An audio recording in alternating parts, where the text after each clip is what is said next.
नमस्कार विद्यार्थियों, मैं हूं ओम प्रकाश सुमन और मैं लेकर आया हूं आपके लिए डॉट बायोलॉजी का चैप्टर 21।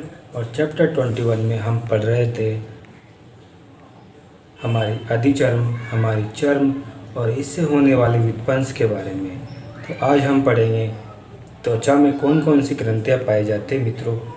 तो त्वचा में देखिए मुख्यतः बहिस्रावी प्रकार की ग्रंथियाँ पाई जाती हैं। त्वचा में जो ग्रंथियाँ पाई जाती है विद्यार्थी, वो कैसी होती है? बहिस्रावी प्रकार की होती है। कैसी होती है विद्यार्थी? वो बहिस्रावी प्रकार की ग्रंथियाँ होती है। ठीक है। और बहिस्रावी ग्रंथियाँ किसको कहते हैं, हमको ये भी याद होना चाहिए। बहिस्रावी ग्रंथियाँ क्या होती है? बहिस्रावी ग्रंथियाँ विद्यार्थियों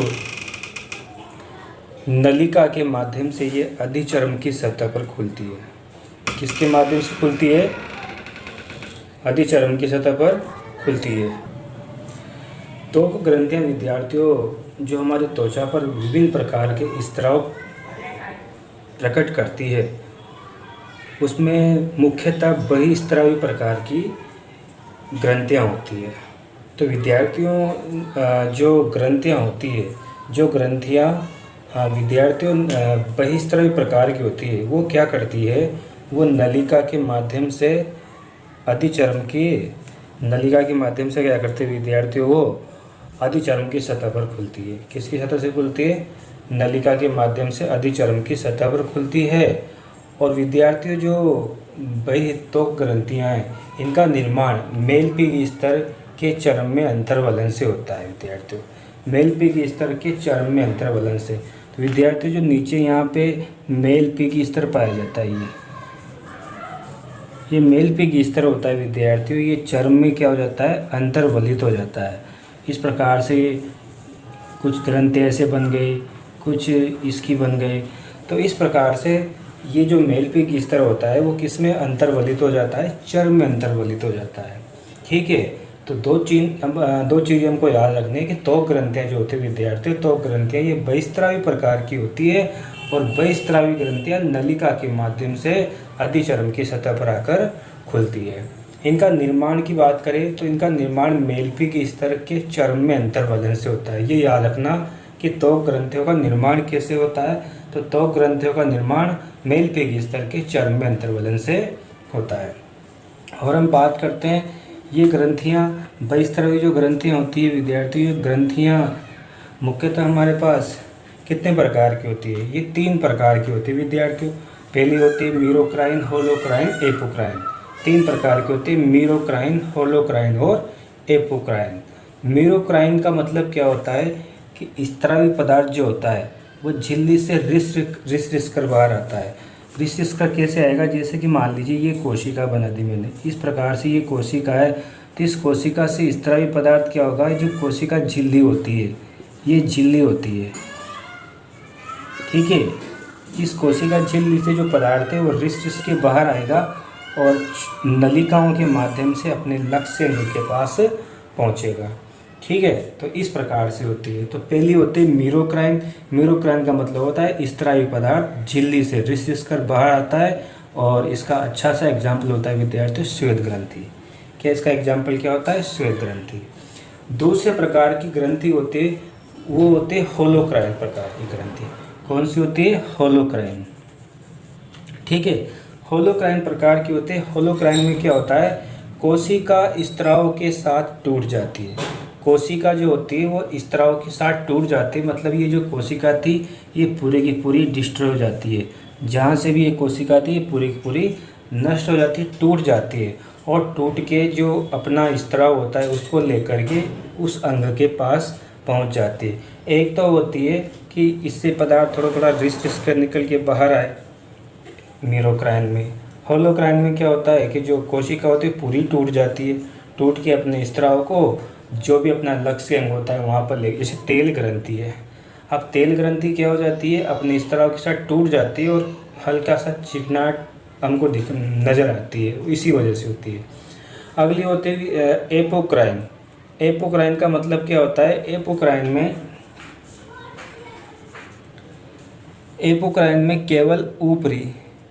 केवल ऊपरी सिरा टूटता है। जैसे ये कोई कोशिका है तो इस कोशिका का केवल ऊपरी हिस्सा टूटता है, और इस ऊपरी हिस्से के टूटने से जो स्त्राव होता है, इस ऊपरी हिस्से के टूटने से जो स्त्राव होता है वो बाहर किसी दूसरे जो हमारे जो लक्ष्य अंग है या लक्ष्य है उस लक्ष्य पे जाके टारगेट करता है।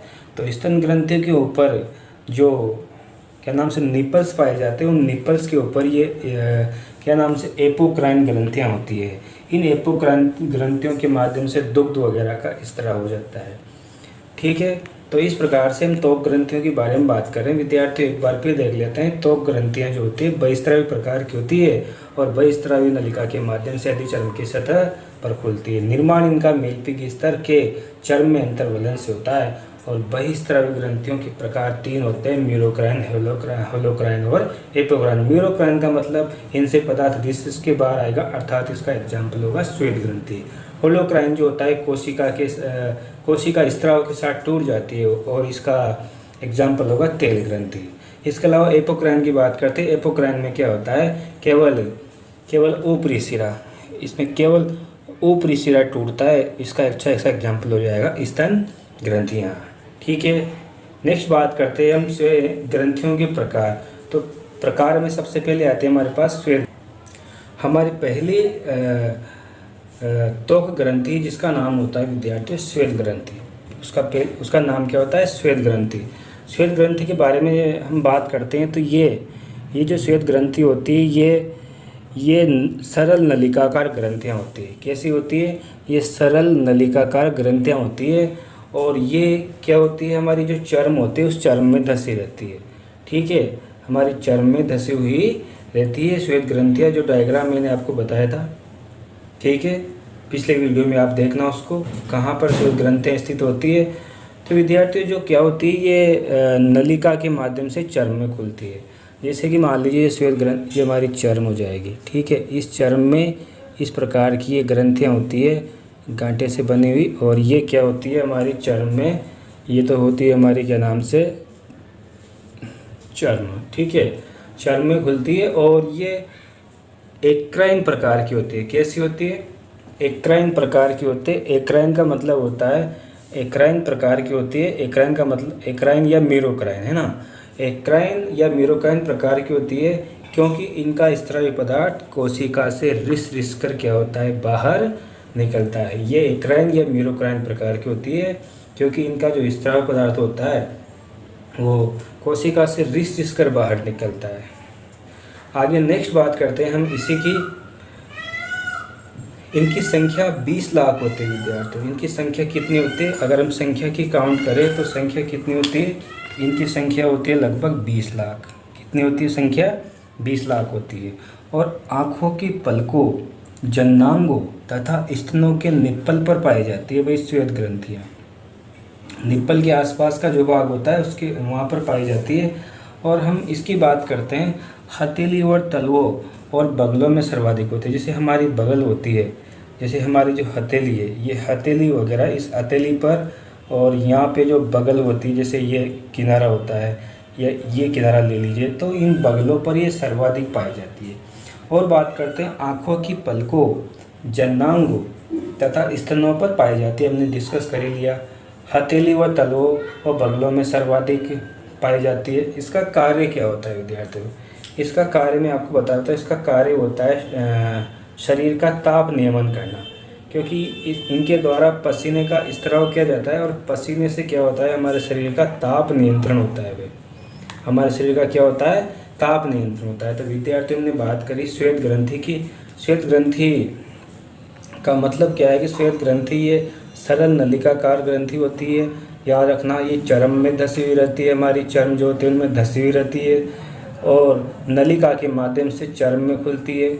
ठीक है, ये भी हमको याद रखना है। नलिका के माध्यम से चर्म के यहाँ पे अधिचर्म होना चाहिए, अधिचर्म। नलिका के माध्यम से ये अधिचर्म में खुलती है, और ये एक्राइन या मीरोक्राइन प्रकार की होती है क्योंकि इनका स्त्रावी जो पदार्थ होता है वो कोशिका से क्या होता है, रिस कर बाहर आता है और निकलता है। इनकी संख्या 25 लाख होती है। और आँखों की पलकों, जन्नांगों तथा स्तनों के निप्पल पर सर्वाधिक ये पाई जाती है। हथेली के तलवों और बगलों पर ये सर्वाधिक होती है। इसका कार्य होता है शरीर का ताप नियंत्रण करना। नेक्स्ट बात करते हैं हम तेल ग्रंथि की। नेक्स्ट हम बात करते हैं विद्यार्थियों तेल या सीबेशियस ग्रंथि की। तेल या सीबेशियस ग्रंथि जो होती है, तेल या सीबेशियस ग्रंथि बालों की जड़ों पुटिकाओं के पास होती है। जो हेयर फॉलिकल होता है ना, हेयर फॉलिकल की पुटिका होती है, उस हेयर फॉलिकल की पुटिका के पास से स्थित होते हैं। मैंने डायग्राम बताया था, पिछला वीडियो जरूर देखिए। बालों की जड़ों वो पुटिका के पास स्थित होती है। पुटिका की एपिथीलियम के वलन से निर्मित होती है। पुटिका की एपिथीलियम के वलन से निर्मित होती है और पुटिका में खुलते हुए, याद रखना, पुटिका के एपिथीलियम वलन से खुलती है और पुटिका में ये खुलती है। इसको याद रखना, तेल ग्रंथि सीबेशियस ग्रंथि, तेल ग्रंथि या सीबेशियस ग्रंथि की बात मैं कर रहा हूँ यहाँ पर। और ये क्या करती है, ये ग्रंथि होलोक्राइन प्रकार की होती है। होलोक्राइन में भी आपको थोड़ी देर पहले बता चुका हूँ, ये होलोक्राइन प्रकार की होती है क्योंकि स्त्राव भर जाने के बाद ग्रंथि कोशिका टूट जाती है। जब इसमें स्त्राव भर जाएगा तो इसकी जो ग्रंथि कोशिका होती है वो टूट जाती है। स्त्राव भर जाने के बाद ग्रंथि कोशिका टूट जाती है। नेक्स्ट इसके बारे में बात करते हैं। ये जो ग्रंथि होती है ये दूध के समान गाढ़ा तेल जैसा पदार्थ, दूध के समान गाढ़ा तेल जैसा पदार्थ स्त्रावित करती है, जिसे हम सीबम कहते हैं, जिसे हम क्या कहते हैं, सीबम कहते हैं। और इस सीबम का काम क्या होता है, इस सीबम का काम होता है हमारा जो रोम कांड होता है, रोम कांड को क्या करना, चिकना बनाए रखना। रोम कांड को क्या करना, चिकना बनाए रखना होता है इसका कार्य, ठीक है। और विद्यार्थियों ये जो होती है ग्रंथि, इसका कार्य मुख्यतः ये की है कि रोम कांड को चिकना बनाए रखना। ये दूध के समान गाढ़ा तेल जैसा पदार्थ स्त्रावित करती है, जिसे हम क्या कहते हैं, सीबम कहते हैं। और इसका कार्य रोम कांड को चिकना बनाए रखना होता है। और ये एक और काम करते हैं, सूर्य के प्रकाश में विटामिन डी का संश्लेषण भी करती है। तो इसकी बहुत खास विशेषताएं होती है। ये दूध के समान गाढ़ा तेल जैसा पदार्थ स्त्रावित करते हैं, जिसे सीबम कहते हैं। और इसका कार्य रोम कांड को चिकना बनाए रखना होता है। और सूर्य के प्रकाश में विटामिन डी का भी क्या करती है, संश्लेषण करती है। नेक्स्ट चलते हैं इसकी उपस्थिति कहाँ। हाँ तो विद्यार्थी, इस ग्रंथि का जो नेक्स्ट कार्य होता है वो नेक्स्ट कार्य होता है इसकी उपस्थिति, कि भाई ये क्या काम करती है। तो विद्यार्थी इसकी उपस्थिति होती है, ये हमारी हथेली व तलवों पर अनुपस्थित होती है। पहली बात तो हथेली और तलवों पर अनुपस्थित इसलिए होती है क्योंकि हमारे हथेली और तलवों को किसी प्रकार की चिकनाई की जरूरत नहीं पड़ती। उसके अलावा हमारे होठों पर स्थित होती है, जिससे हमारे होठ हमेशा गीले रहते हैं, सूखते नहीं हैं। इसके अलावा शिश्न मुंड पर सर्वाधिक होती है, जिससे क्या होता है, मैथुन क्रिया सुगम बन जाती है। और ये स्तन के निप्पल पर उपस्थित होती है। तो विद्यार्थियों, तो ये थी हमारी दो ग्रंथियाँ। अभी हमने दो ग्रंथियाँ पढ़ी है,